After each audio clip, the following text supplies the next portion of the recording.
Police സേനയ്ക്കകത്ത് ശരിക്കും പറഞ്ഞൊരു ശുദ്ധീകരണം ആവശ്യമാണ്. തീർച്ചയായിട്ടും പോലീസ് സേനയിൽ അടിമുടി ശുദ്ധീകരണം ആവശ്യമാണ്. അഴിമതിക്കും ഗുണ്ടാബന്ധങ്ങൾക്കും അതുപോലെ തന്നെ സ്ത്രീകളോടുള്ള വളരെ മോശമായിട്ടുള്ള പെരുമാറ്റത്തിനും ബലാത്സംഗത്തിനും ഉൾപ്പെടെയുള്ള കുറ്റകൃത്യങ്ങൾ ചെയ്തിട്ടുള്ള ആൾക്കാരാണ്. അവരൊക്കെ ഈ പോലീസ് സേനയ്ക്കകത്ത് ഇപ്പോഴും നിൽക്കുന്നുണ്ട്. അവരുടെ പല രാഷ്ട്രീയ സ്വാധീനങ്ങളുണ്ടായിരിക്കും. അപ്പോൾ അത്തരക്കാരെ പുറത്താക്കാണ്ട് ഈ സേന ഒരിക്കലും ശുദ്ധമാവില്ല. പോലീസ് സേനയെ ശുദ്ധീകരിക്കാൻ ശ്രമിച്ചത് അബദ്ധമായും തോന്നുന്നു. ഒരിക്കലുമില്ല, മാറ്റങ്ങൾ ഉണ്ടായിട്ടുണ്ട്. ഇപ്പം ഞാൻ എന്നെ പിരിച്ചുവിട്ടാൽ പോലും നമ്മളുണ്ടാക്കിയ ഈ ഒരു ചെറിയ ഇവർ തരുന്ന മറുപടികൾ 90% മണ്ടൻ മെമ്മോകൾ 90% മണ്ടൻ മെമ്മോകളാണ്. കാരണം നിയമങ്ങൾക്കോ ചട്ടങ്ങൾക്കോ അല്ലെങ്കിൽ പോലീസ് സേനയുടെ അന്തസ്സോ ഒന്നും പരിഗണിക്കാതെ ഇവരുടെ ചെറിയ ഈഗോകൾ അല്ലെങ്കിൽ കാരണം നമ്മളിങ്ങനെ അടിമയായി ജീവിക്കേണ്ട കാര്യമില്ല. ഇനിയിപ്പോൾ നമ്മൾ നേരിടാൻ പോകുന്നത് കുറച്ചും കൂടി രൂക്ഷമായ കാര്യങ്ങളായിരിക്കും. സർവീസിൽ തിരിച്ചെടുത്താൽ നമ്മളിപ്പോൾ ആവർത്തിച്ച് വിടുക എന്ന് പറയുന്നത് ശരിക്കും നിയമവിരുദ്ധമായിട്ടുള്ളൊരു അല്ലെങ്കിൽ ഒരുതരം പ്രതികാര നടപടിയാണ്. ഇപ്പം 144 പേരെ പിരിച്ചുവിട്ടു എന്നാണ് മുഖ്യമന്ത്രി നിയമസഭയിൽ പറയുന്നത്. ഈ 144 പേരെ എന്തിനെ പിരിച്ചുവിട്ടെന്ന് നമുക്കറിയില്ല. നമസ്കാരം. പത്തനംതിട്ട ജില്ലാ പോലീസ് മേധാവിയുടെ പിരിച്ചുവിടൽ നോട്ടീസിന് CBNS CPO ഉമേഷ് വള്ളിക്കുന്ന് മറുപടി നൽകിയിരിക്കുകയാണ്. 15 ദിവസത്തിനകം മറുപടി നൽകണമെന്നുള്ളതായിരുന്നു പത്തനംതിട്ട ജില്ലാ പോലീസ് മേധാവി പിരിച്ചുവിടലിന് കാരണം കാണിക്കൽ നോട്ടീസ് നൽകിക്കൊണ്ട് അതിനകത്ത് ആവശ്യപ്പെട്ടിരുന്നത്. ഇതിനാണിപ്പോൾ സീനിയർ CPO ഉമേഷ് വള്ളിക്കുന്ന് മറുപടി നൽകിയിരിക്കുന്നത്. 11ഓളം കുറ്റങ്ങളാണ് ഇദ്ദേഹത്തിന് മേൽ ഈ പറയുന്ന കാരണം കാണിക്കൽ നോട്ടീസിനകത്ത് ചൂണ്ടിക്കാണിച്ചിരുന്നത്. എന്നാൽ താൻ തെറ്റൊന്നും ചെയ്തിട്ടില്ല എന്നുള്ളതാണ് ഉമേഷ് വള്ളിക്കുന്ന് ഈ മറുപടിക്കകത്ത് പറയുന്നത്. ഇപ്പോൾ ഈ മറുപടിയുമായി ബന്ധപ്പെട്ടുകൊണ്ട് ഉമേഷ് വള്ളിക്കുന്ന് നമ്മളോട് പ്രതികരിക്കുന്നു. അദ്ദേഹത്തിന്റെ വാക്കുകൾ. മറുപടിയായിട്ട് നൽകിയത് മുമ്പ് 1 വർഷം മുമ്പ് ഇതിന് സംബന്ധിച്ചൊരു നോട്ടീസ് വന്നിരുന്നു. അന്ന് നമ്മൾ മറുപടി കൊടുത്തിരുന്നു. ഇത് പ്രോപ്പറായിട്ടുള്ളൊരു എൻക്വയറി നടത്താതെയാണ്, എൻ്റെ സാന്നിധ്യത്തിൽ അല്ലാതെ പോയി നടത്തിയിട്ടാണ് ഇത് പൂർത്തിയാക്കിയിട്ടുള്ളത്. അപ്പോൾ ഈ കൃത്യമായി നടത്തിയത്, അതായത് പോലീസുകാരനെ പിരിച്ചുവിടുക എന്നുള്ള ഗൗരവതരമായൊരു നടപടിയാണ്. അപ്പോൾ അത് സ്വീകരിക്കുമ്പോഴെങ്കിലും കൃത്യമായിട്ട് ചട്ടങ്ങളും നിയമങ്ങളും പാലിച്ച് ചെയ്യണം, അത് ചെയ്യാനുള്ള അന്തസ്സ് കാണിക്കണം എന്നിട്ട് അന്ന് മറുപടി കൊടുത്തിരുന്നു. അപ്പോൾ അത് തൃപ്തികരമല്ല എന്ന് പറഞ്ഞിട്ടാണ് വീണ്ടും തന്നത്. അപ്പോൾ അത് ഞാൻ ആവർത്തിച്ചിട്ടുണ്ട്. പോരാത്തത് ഇവർ 11 കുറ്റങ്ങളാണ് നമ്മളോട് പറഞ്ഞിട്ടുള്ളത്. ആ 11 കുറ്റങ്ങൾക്കും മറുപടി പറഞ്ഞിട്ടുണ്ട്. അതൊന്നും ഈ പറഞ്ഞ അച്ചടക്ക ലംഘനത്തിൻ്റെയോ അല്ലെങ്കിൽ ഡ്യൂട്ടിയിലെ വീഴ്ചയുടെയോ കൃത്യവിലോപത്തിൻ്റെയോ ഒന്നും ഒരു സാധനമായിട്ട് വരുന്നില്ല. അപ്പോൾ ആ കാര്യങ്ങൾ നമ്മൾ വിശദമായിട്ട് പറഞ്ഞിട്ടുണ്ട്. പിന്നെ അതൊന്നും മനസ്സിലാക്കാൻ കഴിവില്ലെങ്കിൽ അദ്ദേഹത്തിന് ഉചിതമായത് ചെയ്യാൻ പറഞ്ഞിട്ടുണ്ട്. പലപ്പോഴും ഇത്തരം കാര്യങ്ങൾ ഫേസ്ബുക്കിലും പങ്കുവച്ചിട്ടുണ്ടായിരുന്നു. ഓരോ കുറ്റങ്ങളും അതിൻ്റെ മറുപടിയും കാര്യങ്ങളും ഒക്കെ ആയിട്ട് ഫേസ്ബുക്കിലും പങ്കുവച്ചിരുന്നു. ഏറ്റവും കൂടുതൽ കഴിഞ്ഞ ദിവസം പങ്കുവച്ചൊരു കുറിപ്പ് ഞാൻ വായിക്കുകയുണ്ടായി. അപ്പോൾ അതിനകത്ത് പറയുന്നുണ്ട്, അതായത് സാധാരണഗതിയിൽ ഇത്തരം മറുപടികൾ ഉറക്കം ഒഴിച്ചിരുന്ന് എഴുതി പൂർത്തിയാക്കുമ്പോൾ ഒരു എന്താ പറയുക, വളരെ ആവേശത്തോടു കൂടിയാണ് മറുപടി നൽകാറുള്ളത്. എന്നാൽ കഴിഞ്ഞ ദിവസം അങ്ങനെ ആയിരുന്നില്ല എന്നുള്ളൊരു പക്ഷെ അവസാനത്തെ മറുപടി ആയിരിക്കും എന്നുള്ളൊരു സൂചന കൂടി അതിനകത്തുണ്ടായിരുന്നു. ഞാൻ ആവേശത്തോടെയാണ് മറുപടി എഴുതിയത്, അങ്ങനെയാണ് എഴുതിയത്. പക്ഷേ നമ്മൾ പോസ്റ്റ് ഓഫീസിൽ ചെന്നത് അയക്കുമ്പോൾ ഇനി ഇതുപോലെ മറുപടികൾ അയക്കേണ്ടി വരില്ലല്ലോ എന്നുള്ളൊരു മിസ്സിങ്, അതായത് ജോലി നഷ്ടപ്പെടുക എന്നുള്ളതിലപ്പുറം ഒരു ത്രില്ലായിരുന്നു. കാരണം ഇവർ തരുന്ന മറുപടികൾ 90% മണ്ടൻ മെമ്മോകൾ 90% മണ്ടൻ മെമ്മോകളാണ്. കാരണം നിയമങ്ങൾക്കോ ചട്ടങ്ങൾക്കോ അല്ലെങ്കിൽ പോലീസ് സേനയുടെ അന്തസ്സോ ഒന്നും പരിഗണിക്കാതെ ഇവരുടെ ചെറിയ ഈഗോകൾ അല്ലെങ്കിൽ ഇവരുടെ അഴിമതിയെ നമ്മൾ ചൂണ്ടിക്കാണിച്ചു, ഇതിനൊക്കെ പറഞ്ഞു തന്നിട്ടുള്ള മെമ്മോകളാണ്. അപ്പോൾ അതുകൊണ്ട് തന്നെ നമുക്ക് വളരെ ഭംഗിയായിട്ട് അവരെ പൊളിച്ചടുക്കിക്കൊണ്ട് മറുപടി കൊടുക്കാൻ സാധിച്ചിരുന്നു. അത് ഒരു രസമുള്ള പരിപാടിയായിരുന്നു. അപ്പം അത് തീരുവാണല്ലോ എന്നൊരു മിസ്സിങ് തോന്നി. അത്ര വീട്ടിൽ വന്ന് ഭാര്യ അമ്മയൊക്കെ പ്രത്യേകം വായിച്ച് കേൾപ്പിച്ചിരുന്നു എന്നൊക്കെ നമ്മൾ വീട്ടിൽ ഡിസ്കസ് ചെയ്തിട്ടാണ് കാര്യങ്ങളൊക്കെ ചെയ്യാറുള്ളത്. കാരണം നമ്മൾ ഒരാളിന്റെ ജോലിയാണ് പോകുന്നതെങ്കിലും അത് ബാധിക്കുന്നത് നമ്മളെ കുടുംബത്തിനും കൂടിയാണല്ലോ. അപ്പം അവരെല്ലാവരും പൂർണ്ണ സപ്പോർട്ടായിരുന്നു. പിന്നെ നമ്മൾ അയച്ചതിന് ശേഷം അമ്മയെ കാണാൻ പോയി, അമ്മയ്ക്ക് വായിച്ചു കൊടുത്തു. അമ്മ പെങ്ങളുടെ വീട്ടിലായിരുന്നു. അപ്പം പെങ്ങൾ ഇലക്ഷൻ ഡ്യൂട്ടിക്ക് പോയതുകൊണ്ട് അവിടെയായിരുന്നു. അപ്പം അമ്മയ്ക്ക് വായിച്ചു കൊടുത്തു. അപ്പം എല്ലാവരും ഒരു നല്ല സപ്പോർട്ടാണ് തന്നത്. എല്ലാവരും തൃപ്തിപ്പെട്ടു. എല്ലാവരും സന്തോഷം. കാരണം നമ്മളിങ്ങനെ അടിമയായി ജീവിക്കേണ്ട കാര്യമില്ല. കാരണം ഇനിയിപ്പോൾ നമ്മൾ നേരിടാൻ പോകുന്നത് കുറച്ചും കൂടി രൂക്ഷമായ കാര്യങ്ങളായിരിക്കും. സർവീസിൽ തിരിച്ചെടുത്താൽ നമ്മളിപ്പോൾ ആവർത്തിച്ച് പറയുന്നത് എനിക്കെതിരെ ക്രിമിനൽ കേസില്ല, ഡ്യൂട്ടിയിലെ വീഴ്ചയില്ല, അങ്ങനത്തെ കാര്യങ്ങളില്ല എന്നാണ്. അപ്പോൾ ഇനിയുള്ള അവരുടെ ശ്രമം അത് ഉണ്ടാക്കാനായിരിക്കും. ഇപ്പം നമ്മൾ റോഡിൽ ജോലി ചെയ്യുമ്പോൾ ഒരാളെ വെറുതെ വിട്ടാൽ മതി വഴക്കുണ്ടാക്കാൻ, എന്നിട്ട് അയാളെ കൊണ്ടൊരു കേസ് കൊടുപ്പിച്ച ഒരു FIR ആയി. അപ്പം നമ്മൾ പിറ്റേ ദിവസം വലിയ വാർത്തയാവും. ഉമേഷ് വള്ളിക്കുന്ന് ഒരു സാധാരണക്കാരനെ മർദ്ദിച്ചു എന്നുള്ള രീതിയിലൊക്കെ അത് വ്യാഖ്യാനിക്കാനൊക്കെ അവർക്ക് വളരെ എളുപ്പം പറ്റും. അപ്പം ഇനി അത്തരത്തിലുള്ള മാനിപ്പുലേഷനൊക്കെ ആയിരിക്കും അവർ ഉണ്ടാക്കാൻ ശ്രമിക്കുക. അപ്പം അതിൻ്റെ ഒരു ആശങ്ക വീട്ടുകാർക്കുണ്ട്. അതുകൊണ്ടുകൂടി എന്താ പറയുക, പിരിച്ചുവിട്ടാൽ അത് നല്ലത് എന്നുള്ള പിരിച്ചുവിട്ടാൽ നല്ലത് എന്നാണ്. പിരിച്ചുവിട്ടാൽ നല്ലതാണോ എന്ന് ചോദിച്ചാൽ നമ്മൾ PSC എഴുതി നേടിയെടുത്തൊരു ജോലിയാണ്. വിടുക എന്ന് പറയുന്നത് ശരിക്കും നിയമവിരുദ്ധമായിട്ടുള്ളൊരു അല്ലെങ്കിൽ ഒരുതരം പ്രതികാര നടപടിയാണ്. അപ്പോൾ അതിൽ നമുക്ക് പ്രതിഷേധമുണ്ട്. പക്ഷേ ഈ പറഞ്ഞ ഒരു ഡിപ്പാർട്ട്മെന്റിൽ 5.5 വർഷമൊക്കെ സസ്പെൻഷൻ കഴിഞ്ഞവരുണ്ട്. 6 മാസത്തിൽ കൂടുതൽ സസ്പെൻഷൻ പാടില്ല എന്ന് പറയുമ്പോൾ 5.5 വർഷം സസ്പെൻഷൻ കഴിഞ്ഞവരുണ്ട്. ഒരു വ്യക്തമായ കാരണമില്ലാതെ പിരിച്ചുവിട്ടവരുണ്ട്.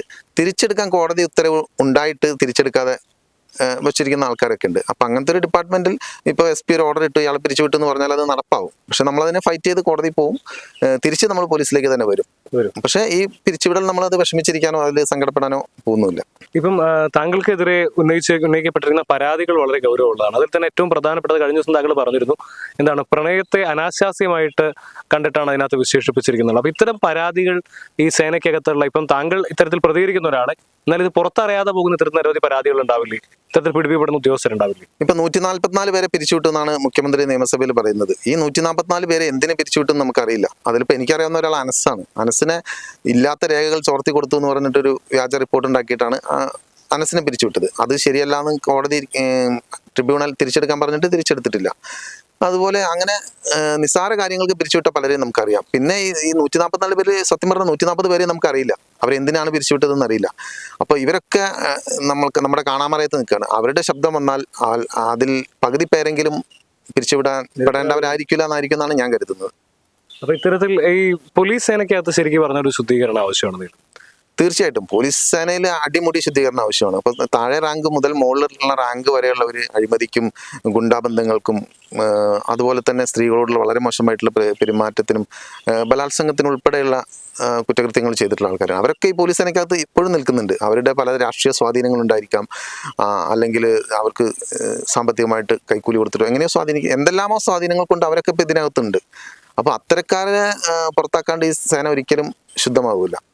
ഇപ്പോ പോലീസിനെ സംബന്ധിച്ച്, പോലീസല്ല ഏതൊരു വകുപ്പിലാണെങ്കിൽ പോലും ടെർമിനേഷൻ എന്ന് പറയുന്നത് ഏറ്റവും ഭീകരമായൊരു ശിക്ഷാവിധിയാണ്, അല്ലെ? അതിന്റെ അങ്ങേ ഏറ്റവുമാണ് ടെർമിനേഷൻ എന്ന് പറയുന്നത്. അപ്പം ശരിക്കും അത്തരത്തിൽ ടെർമിനേറ്റ് ചെയ്യപ്പെടാൻ മാത്രമുള്ള ഒരു കുറ്റം ചെയ്തു എന്നുള്ള കരുതുന്നുണ്ടോ? ഒരിക്കലുമില്ല. എനിക്ക് ചെയ്ത കുറ്റങ്ങൾ ഇപ്പൊ 11 കുറ്റങ്ങളാണല്ലോ ഇപ്പൊ പറഞ്ഞത്. ആ 11 കുറ്റങ്ങളെ കുറിച്ച് ഞാൻ എഴുതി വായിച്ചിട്ടുണ്ടാവുമല്ലോ. അപ്പൊ അത് കുറ്റങ്ങളായിട്ട് തോന്നിയിട്ടുണ്ടോ നിങ്ങൾക്ക്? അല്ല, അതാണ് ഞാൻ ചോദിച്ചത്. അതിനകത്ത് തമാശയുണ്ട് കുറെ. അത് മുഴുവൻ തമാശകളാണ്. കാരണം ഇവർ ചെയ്യുന്നത് എന്താണെന്ന് ഇവർക്കറിയില്ല. അതായത് ഞാൻ എഴുതിയത് രാജഭരണകാലമല്ല, ഇവിടെ ഒരു ഉദ്യോഗസ്ഥന്റെ പുറകെ കൊട പിടിച്ചിട്ട് ഒരാൾ പോകേണ്ട കാര്യമില്ല എന്ന് പറഞ്ഞു. അത് പക്ഷെ ഒരു കുറ്റമായിട്ടാണ് ഇവർ കാണുന്നത്. ഞാൻ ആതിരെ പ്രണയിച്ചു, കല്യാണം കഴിച്ചു, അതൊക്കെയാണ് ഇവരുടെ അസാൻമാർഗ പ്രവൃത്തി എന്ന് ഇപ്പൊ ഈ 2025 SP യുവ IPS എഴുതി പിടിപ്പിച്ചിരിക്കുന്നത്. അപ്പോൾ അത്തരത്തിൽ എന്താ പറയുക, ശരിക്കും പോലീസ് സേനയ്ക്ക് നാണക്കേട് ഉണ്ടാക്കുന്ന തരത്തിലുള്ള മെമ്മോകളും അച്ചടക്ക നടപടികളാണ് എനിക്കെതിരെ ഉണ്ടായിട്ടുള്ളത്. പോലീസ് സേനയെ ശുദ്ധീകരിക്കാൻ ശ്രമിച്ചത് അബദ്ധമായും തോന്നുന്നു. ഒരിക്കലുമില്ല, മാറ്റങ്ങൾ ഉണ്ടായിട്ടുണ്ട്. ഇപ്പൊ ഞാൻ എൻ്റെ ഇൻക്രിമെന്റ് 10-30 ഇൻക്രിമെന്റ് വെട്ടി എനിക്കെതിരെ നടപടിയിട്ടു. എന്നെ പിരിച്ചുവിട്ടാൽ പോലും നമ്മളുണ്ടാക്കിയ ഈ ഒരു ചെറിയ അനക്കങ്ങൾ ഈ പോലീസ് സേനയിൽ ബാക്കിയുണ്ടാവും. ഇപ്പോൾ പോലീസിന്റെ സാലറി ഒരു സ്വകാര്യ ബാങ്കിലേക്ക് അട്ടിമറിക്കാനുള്ള സംഗതി പൊളിഞ്ഞു. പോലീസ് സ്റ്റേഷനുകൾക്കെല്ലാം ഒരേ കമ്പനിയുടെ ഒരു പ്രത്യേക പെയിന്റ് അടിക്കണം എന്നുള്ള പദ്ധതി പൊളിഞ്ഞു. അങ്ങനെ ഒരുപാട് സംഭവങ്ങൾ നമ്മളുടെ നിസ്സാരമായിട്ടുള്ള ഇടപെടലുകൾ കൊണ്ടും അത് പോലീസുകാർ ഏറ്റെടുത്തത് കൊണ്ടും പൊതുജനം ഏറ്റെടുത്തത് കൊണ്ടും പൊളിഞ്ഞിട്ടുണ്ട്. അതുപോലെ തന്നെ ഇപ്പം ഞാൻ പറയുന്നത്, ഞാൻ ജോലി ചെയ്യുന്നൊരു പോലീസ് സ്റ്റേഷനിൽ ഞാനുണ്ടെങ്കിൽ ഒരിക്കലും അവിടെ ഒരു കസ്റ്റഡി ഡെത്ത് ഉണ്ടാവില്ല. അപ്പം അത് അങ്ങനത്തെ ഞാൻ മാത്രമല്ല, എന്നെ പോലെ ചിന്തിക്കുന്ന പോലീസുകാരുണ്ടെങ്കിൽ ആ സ്റ്റേഷനുകളിൽ അത് ഉണ്ടാവില്ല. അത് നമുക്ക് ജനങ്ങൾക്കോ അല്ലെങ്കിൽ സമൂഹത്തിന് കൊടുക്കാനുള്ള ഒരു ഉറപ്പാണ്. പക്ഷെ അതേസമയം ഇപ്പം ഉമേഷ് ഏട്ടൻ ഇങ്ങനെ കാര്യങ്ങൾ തുറന്നു പറയുന്നുണ്ട്. അപ്പം താങ്കൾക്ക് മേൽ ഇത്തരത്തിലുള്ള പ്രതികാര നടപടികൾ ഉണ്ടാവുന്നു.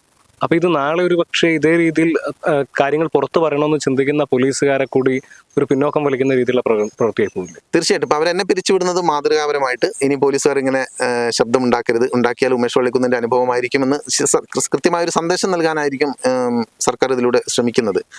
പക്ഷെ അതൊരിക്കലും അവർക്ക് സാധിക്കില്ല. കാരണം ഒരുപാട് പോലീസുകാർ പ്രതികരിക്കാൻ തുടങ്ങി. നിയമവിരുദ്ധമായിട്ടുള്ള കാര്യങ്ങൾ ചെയ്യാൻ പറയുമ്പോൾ, സാർ ഇത് നിയമം അനുസരിക്കുന്നില്ല, നമുക്ക് KP ആക്ട് പ്രകാരം ഇത് ചെയ്യാൻ പാടില്ല എന്ന് തുറന്നു പറയുന്ന പോലീസുകാർ ഇപ്പോൾ പോലീസിലുണ്ട്. അതുപോലെ തന്നെ ഈ തരത്തിലുള്ള എനിക്ക് തന്ന പോലുള്ള മണ്ടൻ മെമ്മോകളൊക്കെ തരുമ്പോൾ അതിന് കിടിലൻ മറുപടികൾ ഞാൻ മുമ്പ് പറഞ്ഞിരുന്നു. അപ്പൊ അങ്ങനത്തെ മറുപടി കൊടുക്കുന്ന പോലീസുകാരുണ്ട്, ചോദ്യം ചെയ്യുന്ന പോലീസുകാരുണ്ട്. അവരുടെ എണ്ണം കൂടുന്നേ ഉള്ളൂ, കുറയുന്നില്ല. യുവാക്കൾ കടന്നു വരുന്ന, യുവാക്കൾ പ്രതികരിക്കുന്ന ആളായി മാറുന്നത് ശുഭസൂചനയാണ്. തീർച്ചയായിട്ടും യുവാക്കൾ നന്നായിട്ട് പ്രതികരിക്കുന്നുണ്ട്. പിന്നെ വിവരാവകാശമൊക്കെ നന്നായിട്ട് ഉപയോഗിക്കാൻ അറിയുന്ന പോലീസുകാർ ഇപ്പൊ ഇതിനകത്തുണ്ട്. അതുകൊണ്ട് തന്നെ പഴയ കളികൾ അതേ രീതിയിൽ ഇതിനകത്ത് നടക്കൂല. പക്ഷെ അതേസമയം തന്നെ സാമ്പത്തികമായിട്ടും അഴിമതിയുടെയും വലിയൊരു വിഭാഗം വളർന്നു വരുന്നുണ്ട്. ഇപ്പൊ യുവാക്കൾ നല്ല രീതിയിൽ പ്രതികരിക്കുന്നു എന്ന് പറയുമ്പോൾ നമ്മൾ അതിനോട് ചേർത്ത് വായിക്കേണ്ടത്, താങ്കളുടെ പ്രണയത്തെ അസാൻമാർഗിക പ്രവർത്തനമായി വിശേഷിപ്പിച്ച ആൾ ഒരു യുവാവാണ്. അത് അദ്ദേഹം എന്നൊക്കെ പറയുമ്പോഴേ ഒരു ജൂനിയർ IPS സംബന്ധിച്ച് അയാൾക്ക് ഒരുപാട് പരിമിതികളുണ്ട്. അയാളെ എക്സ്പീരിയൻസ് വളരെ കുറവായിരിക്കും. കാരണം IPS ഉണ്ടായിരിക്കും, ട്രെയിനിങ് കഴിഞ്ഞിട്ടുണ്ടാവും, പക്ഷെ പ്രാക്ടിക്കലായിട്ട് എങ്ങനെ പെരുമാറണമെന്നോ കേരളത്തിലെ ജീവിത സാഹചര്യങ്ങൾ എന്താണെന്നോ സാമൂഹ്യ അന്തരീക്ഷം എന്താണെന്നോ അവർ മനസ്സിലാക്കിയെടുക്കാൻ സമയമെടുക്കും. അതിനു മുമ്പുള്ള അദ്ദേഹത്തിന്റെ പ്രതികരണങ്ങളാണ് കാലം ചെല്ലുന്തോറും ഒന്നുകിൽ അദ്ദേഹം മെച്ചപ്പെട്ടു വരും, അല്ലെങ്കിൽ ഈ പറഞ്ഞ ഒരു ഇതിലെ ദുഷിച്ച പ്രവണതയുടെ ഭാഗമായിട്ട് മാറും. അപ്പൊ എന്തെങ്കിലും മറുപടി കൊടുത്തു കഴിഞ്ഞു, ഇനിയിപ്പോ അടുത്ത നടപടി എന്തായിരിക്കും എന്നാണ് പ്രതീക്ഷിക്കുന്നത്? എന്തെങ്കിലും ഒരു ഹോപ്പ് ഉണ്ടോ? നോർമലി ഇപ്പം ഇതിലിനിയിപ്പോൾ ചെയ്യാനുള്ളത് എൻ്റെ മറുപടി തൃപ്തികരമല്ല എന്ന് പറഞ്ഞിട്ട്, ഒരിക്കലും അയാൾക്ക് തൃപ്തികരമാകുന്ന ഒരു മറുപടിയല്ല ഞാൻ കൊടുത്തത്. അപ്പോൾ തൃപ്തികരമല്ല എന്ന് പറഞ്ഞിട്ട് പിരിച്ചുവിടാൻ തന്നെയാണ് സാധ്യത. അതല്ല, അത് വായിച്ച് മനസ്സിലാക്കാനും കുറച്ച് ബുദ്ധിപൂർവ്വം സ്വന്തം ബുദ്ധി ഉപയോഗിച്ച് എന്തെങ്കിലും ചിന്തിക്കാൻ അദ്ദേഹത്തിന് കഴിവുണ്ടെങ്കിൽ പിരിച്ചുവിടൽ നടക്കില്ല.